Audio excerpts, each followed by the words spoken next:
આગળ વાત અમદાવાદની કે જ્યાં વિરમગામમાં થયેલી હત્યાનો કેસ ઉકેલાયો છે। મૃતકની પત્ની અને પુત્રની વિરમગામ પોલીસે ધરપકડ કરી। ઘરકંકાસમાં ગળું દબાવી બંને હત્યા કર્યાનો ખુલાસો।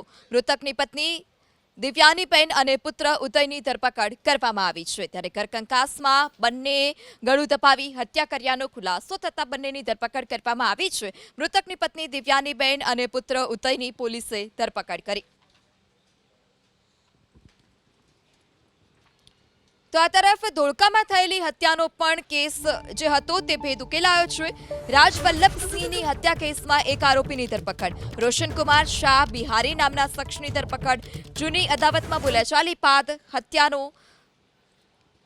બોલાચાલી થઈને ત્યારબાદ તેની હત્યા નિપજાવવામાં આવી। તપાસમાં સમગ્ર ખુલાસો થયો। ત્યારે ધોળકામાં પણ જે હત્યા થઈ હતી રાજવલ્લભસિંહની તેનો ભેદ ઉકેલાયો છે। એક આરોપીની ધરપકડ કરવામાં આવી। જૂની અદાવતમાં પહેલા તો આરોપીએ બોલાચાલી કરી, ત્યારબાદ હત્યા નિપજાવી। આગળ વાત સુરતની કે જ્યાં પણ અરથાણમાં હત્યાનો કેસનો ભેદ ઉકેલાયો છે। હત્યા કેસમાં ગણતરીના જ કલાકોમાં આરોપીને દબોચી લેવામાં આવ્યો।